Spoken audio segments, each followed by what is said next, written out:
Hey, friends, and welcome to the SoulFire sessions at the intersection of passion and purpose, where you align with what sets your soul on fire. I'm your host today, Alex, and I'm so grateful you're here with me. We are all about reclaiming clarity, rebuilding confidence, and designing a future that fits you. Today, it's just you and me. It's our first solo session, and it's a chance for us to slow down, breathe, and just really connect together. So take a breath. Feel the spark, and let's step into the fire.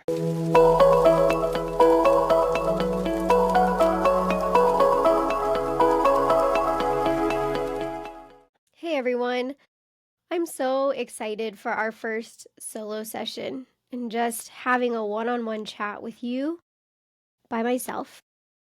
And today we're going to talk about the gray space and what that means and how that is for you and what that looks like for me. And Mariah and I talked about the gray space in our first episode, and it sort of stems from this motto I had in my undergrad, and our motto was Think Gray.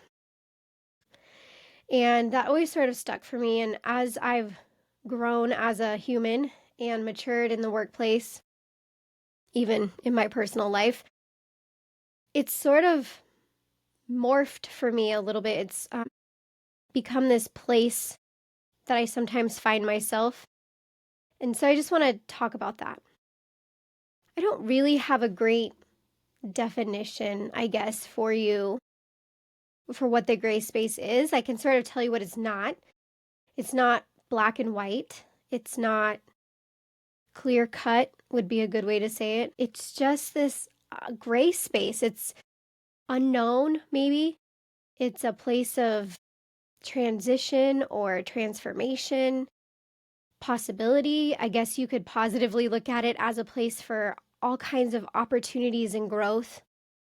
It can be a place where you rest while you figure out what's next. And so really the gray space is what you make it. And later we'll kind of talk about what the gray space is for you. And so I want to talk about it now, what it is for me. And so, this week was a big week for me. I announced on socials that I've submitted my resignation to my current employer, which is an institution of higher education. I have worked in higher ed for 15 years and have been in various roles, but for the majority of those years, I was an academic advisor or an academic and career advisor. And so that's sort of where my career space has been. Higher ed has just been such a huge part of my life, even not just my career life, like my personal life, because I was a student for so long. I think when I finished my final degree, I had been in college for 14 of the last 18 years or something insane. And so higher ed is just ingrained in my identity. Like it really is a huge part of who I am. I know it. It feels structured. It feels stable. It feels not easy, but it feels known. Like I know what it is and what my role is and what that looks like, right? It's pretty defined in my life. And so submitting my resignation was a huge unknown, but I felt like it was a very necessary step for me. And so if you read that post on socials, it explains that I'm leaving higher education to work in the SoulFire space full time. And I really don't know what that means yet. We're still building, we're still defining. But for me, it's exciting and it's scary all at the same time. I feel like I'm leaving my professional home and moving to an unknown place with, only a few friends. And it's a transition. It's very gray, very, very gray. I also want to talk about how, because it's such a part of my identity, right? Like, hi, I'm Alex. I'm a wife and a mom, and I'm an academic advisor. That sort of becomes who we are. A lot of us, especially people who've been in the same career field their whole adult life, that is who you are. That's how you introduce yourself. I'm a nurse. I am an attorney. I am a teacher, I work in tech. Whatever that looks like for you, I can feel that. Like that's just part of who we are. And so leaving higher education in the form that I have been a part of it now, because I think higher ed will always be a part of my life, but leaving it as a full-time role feels like I have to grieve this part of my identity. And in episode 3, Robert talked about that, grieving a part of who you are, and leaving a significant part of your life behind to do something new. And even though that something new is amazing and exciting and may set your soul on fire, and although I have peace about my decision and I am excited, I still feel like there's a little bit of grieving in that space. I think that I can be excited and have grief at the same time. I am so grateful too. Like I can have gratitude and grief that coexist. I'm grieving this part of my life that I thought was going to be a part of my life forever. God had other plans, but I'm so grateful for this new opportunity and this new thing that I know sets my soul on fire. It's so exciting. I also think that I can be excited and have fear at the same time. And really, the fear is the unknown. It really is, for me, the gray space. I have said this before, but I am a perfectionist. I like to live in black and white. I prefer to have the rules, the boundaries, the parameters, the knowns all laid out in front of me so that I know how to navigate. And so living in unknown is very, very uncomfortable for me. So that's new and something that I'm trying to navigate. And I know that some of you listening feel the same way. I also know that some of you that are listening are probably more open and less rigid in that the unknown is what sets your soul on fire. You love that. You love the excitement of freedom and this will to be able to make it whatever you want to make it. And that is exciting, but it's new for me. I think some of the things that I wrestle with, I'm going to be really vulnerable with you, but some of the things I wrestle with in this move is it going to work? Am I making the right decision? Am I ready for this? Will people really care what I have to say or believe in what I'm doing? And I think these are normal questions. I think this is something that people probably ask themselves. I don't know a lot of people who've left the thing that they've known in their career their whole life and done something completely different. I will tell you that, and I've shared this on socials as well, but after Robert's episode, it really sort of finalized for me my decision. He made this leap from corporate to his wife's company, and listening to him talk about how his stress has changed, how his sleep has changed, how freeing it is to do that, that was sort of the final thing I needed to hear to solidify my decision. As I've been going back and forth on this for a few months. And so my husband said to me, Alex, you just need to step out in faith. And that happened probably the same day as we put Robert's episode out. And I thought, okay, God, I hear you, right? I hear you. This is what I'm supposed to do. And so that's what I've really been trying to focus on in this gray space, is that I'm stepping out into faith and that the choice I'm making will be blessed and it will set my soul on fire and I will find growth and purpose in it. Now, I do not believe that means it's going to be easy by any means, that finding what sets your soul on fire is easy. But I do believe that when you do find what sets your soul on fire, it makes it easier to want to learn and grow and do in this new space. I think it makes it more exciting. I think it's easier for us to grow within that gray space, to develop new identities, I guess, within that gray space. And it does create this feeling of peace, knowing that. And as I'm talking, I'm thinking about our SoulFire values and how those are really part of this journey for me. Although I didn't think it's going to take all this courage to make this decision in the moment, it did take a lot of courage to make that decision. And I know that there are people listening right now that are on the fence about making a decision. And I just want to encourage you that you do have the courage to make that decision. If you truly feel like that decision is right for you, whatever that decision is, you can find the courage within yourself. You can find the courage within a friend, a spouse, a child. And if you don't have anybody to tell you that you have the courage, I'm going to tell you right now that you have the courage to do the thing that you always wanted to do. Make the decision, make the choice, step into the gray space. It's not just this scary place, but it really is a place of transformation, of growth, of opportunities. And you have to be the person that makes that choice. I think that making this choice is also an authentic choice for me. Authenticity is probably one of the most important of our values to me because honesty is my number one character strength.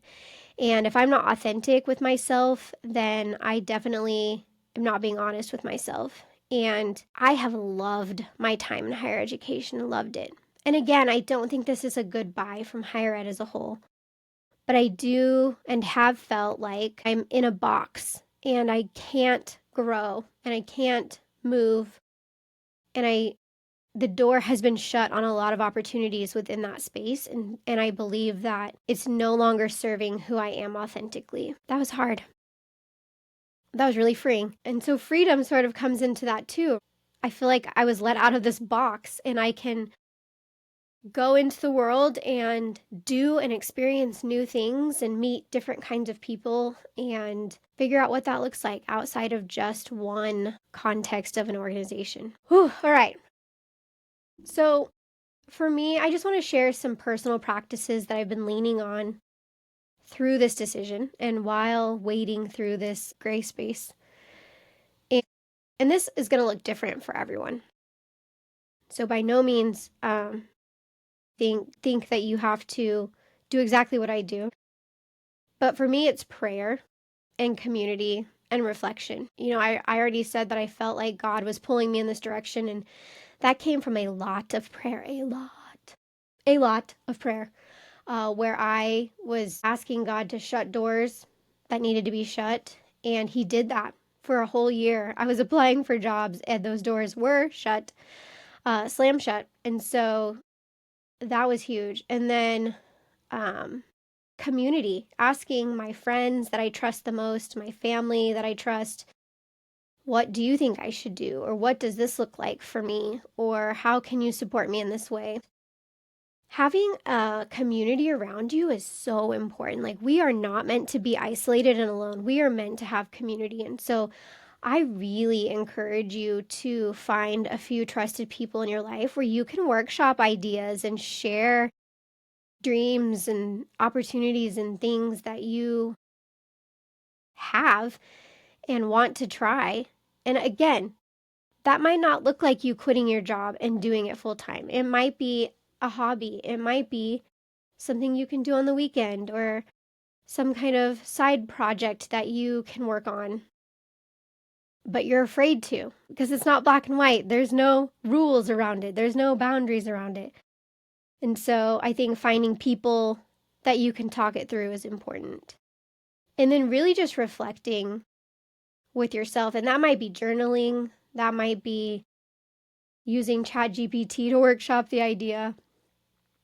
That might be finding someone that you know or maybe don't know that's doing the thing you're interested in and having coffee with them and chatting with them about it. Whatever a reflection looks like for you, spending time reflecting on what does it mean if I, for me, quit my job, leave higher education and try something new? What does that mean for me? And what does that look like for me? And does that fit within my morals and values and ethics? And does that work for my family? That's what reflection looked like for me. That might be what it looks like for you, but it could also be different for you. So I think for SoulFire, for me, it was just a spark that I had been sort of keeping alive for several months, and I really had to just let it become a fire and sort of guide my path forward.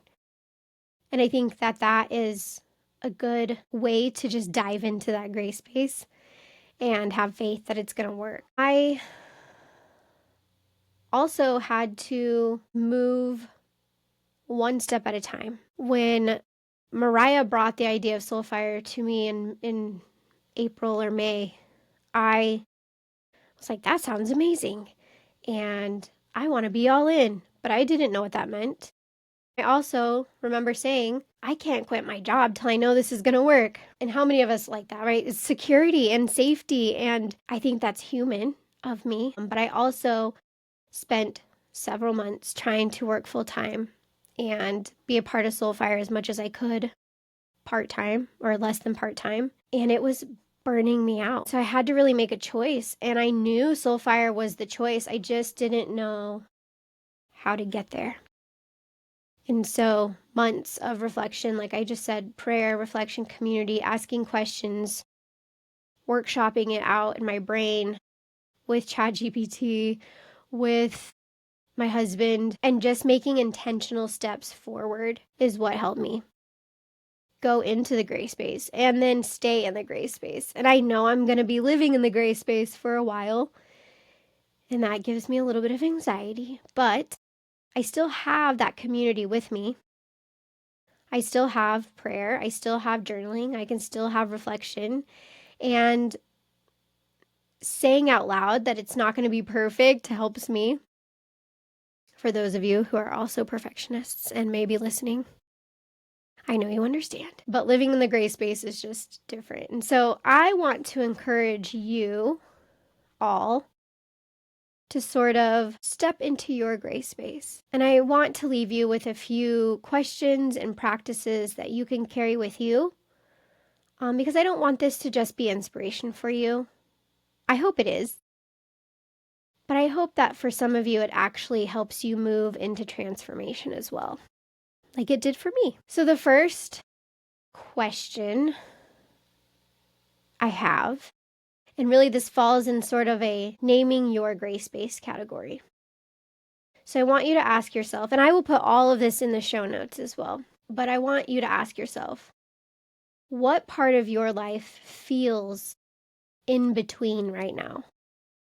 Is there a part of your life that's not black and white, that's not clear cut, that may feel unknown, and that's just sitting in your gray space? It doesn't have to be work. It can be other areas of your life.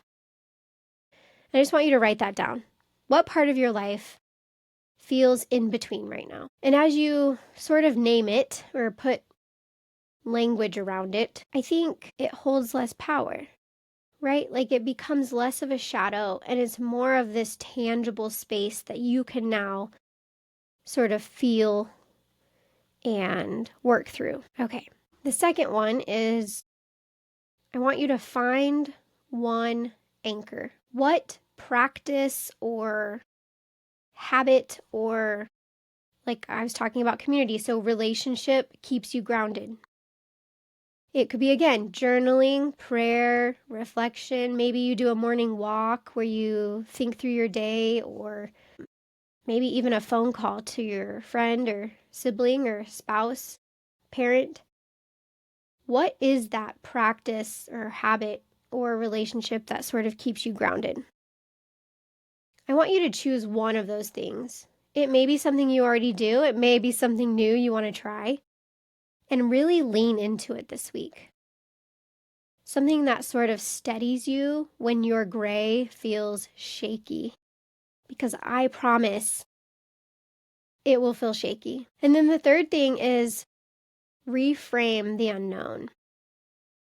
Instead of asking, and was really hard for me and is still really hard for me, and I'm going to be doing a lot in the next few weeks, but Instead of asking, what if this goes wrong? Try asking, what if it goes right? Flip the narrative in your head, right? Like, imagine the best case scenario instead of living in fear in the worst case scenario. That for me was so significant because as soon as I said, what if it goes right? I saw all these opportunities and envisioned all these positive things happening. It was crazy. And I really want you to do that. So, those are the 3 questions I would encourage you to ask yourself and sort of work through this week. You don't have to do all 3 either. You could just pick one that speaks to you and try it. And if you do, I would love to hear about it. You can comment on any of the socials that have this podcast. You can DM me in the socials. You can send me an email. You can send me a message, text me. If you did one of these things, I would love to hear which one you did and how you did it, and then how you felt when you did it and how you felt after you did it. I have a lot, and I could probably talk for hours about all 3 of these areas because I did work through all 3 of these areas and I still am working through them, and I will continue to work through them as I move forward in this higher purpose. And so tag us. You could tag SoulFire in social media as well if you want to walk through your gray space. I'm so excited. I just want to hear what this looks like for you and what your gray space is about and how you do that. So I just want to finish with this. I want you to remember that the gray space is not a setback at all. It's sacred ground for becoming, for transforming, for transitioning, for opportunity, for growth, for becoming. So just take a breath. Let's take one right now. Let's inhale.